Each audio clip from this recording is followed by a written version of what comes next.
Merci Pierre, bonjour tout le monde.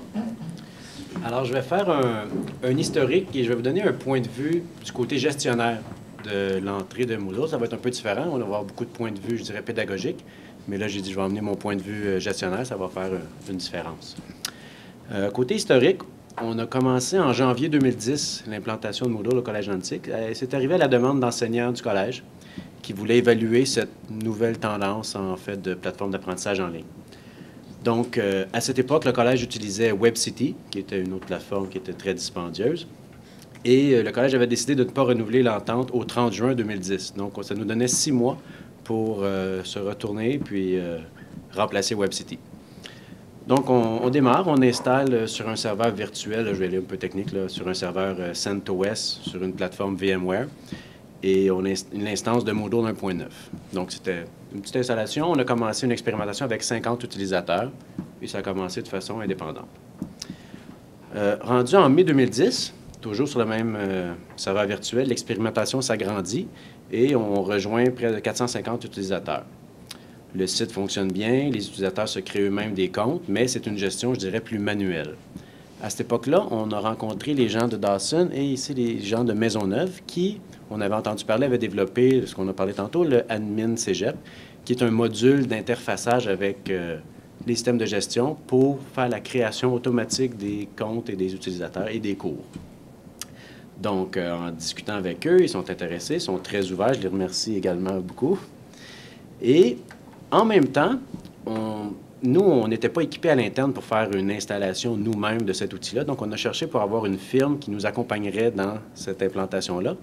Et on a rencontré la firme Kumbit, qui est une firme de déploiement de logiciels libres. Et à l'époque, un des fondateurs de cette firme-là avait travaillé avec le fondateur de Moodle en Australie. Donc, on s'est dit, ah, super, quelqu'un qui le connaît, c'est bon signe. Alors, on y va. On met ces idées-là ensemble, on met le module Admin Cégep, la firme Kumbit, on dit go, on leur donne le mandat, installez-nous Moodle, vous avez jusqu'au 30 juin pour que ça fonctionne. On a profité pour faire je dirais un template ou un thème de Moodle qui soit agencé avec le site web du collège, donc pour que ça soit beau. Ils nous ont développé ça, ils ont mis ça en fonction, ils ont réussi à brancher le module Admin Cégep.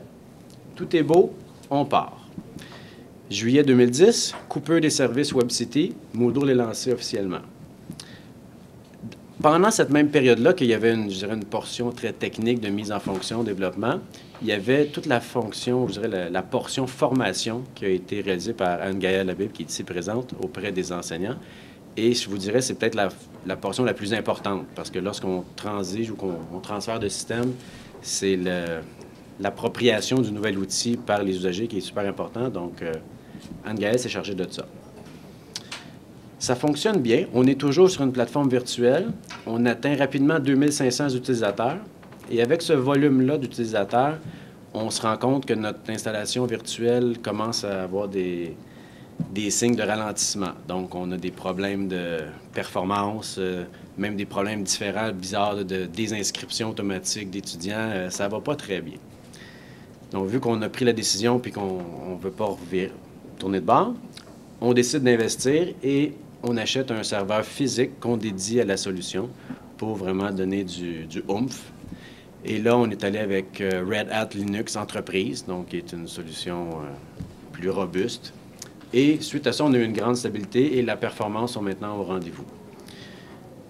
À ce moment-là, on atteint 4500 utilisateurs. C'est stable, c'est performant. Par contre, on a encore des problèmes d'inscription automatique avec les élèves. C'est pas tout à fait stable, ce côté-là. Donc, on décide à l'interne de dire, OK, on va laisser faire un peu le côté admin cégep pour ce qui est des inscriptions automatiques. On le maintient, par contre, pour la création des cours. Donc, les cours sont puisés directement dans la banque Clara. Chez nous, c'est Clara. Et là, les cours sont créés. Je dirais les environnements sont créés, mais l'inscription se fait manuellement. Là, les enseignants donnent des clés d'accès aux étudiants qui vont s'inscrire automatiquement à l'intérieur. Aujourd'hui, Moodle roule 8000 utilisateurs sur le système et à peu près 2000 connexions simultanées ou différentes par semaine se réalisent. Depuis peu, par contre, les ressources compétentes chez Moodle, de Moodle chez Kumbit ont quitté l'entreprise. Alors, cette firme-là n'est plus en mesure de nous offrir le support. Et alors, on est présentement à la recherche d'une firme offrant du support sur la plateforme Moodle, ce qui n'est pas évident, mais déjà, on va avoir des pourparlers avec des clics qui pourraient nous aider possiblement. Ce qui m'amène à mon point de vue gestionnaire pour autant Moodle et l'ensemble des logiciels libres. Ce qui m'inquiète un peu avec les logiciels libres, je dois commencer par vous dire, je suis fervent des logiciels libres, OK? D'emblée, je veux vous le dire. Mais ce qui m'inquiète, c'est le peu de ressources compétentes disponibles pour venir en support.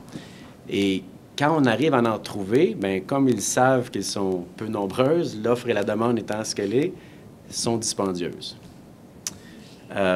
Et nous, en service informatique, on est responsable d'offrir un service, dans ce cas-ci, de plateforme d'apprentissage en ligne aux enseignants, aux étudiants, et il faut que, lorsque l'usager clique dessus, il faut que ça marche. Ça, c'est notre mission de fournir ça.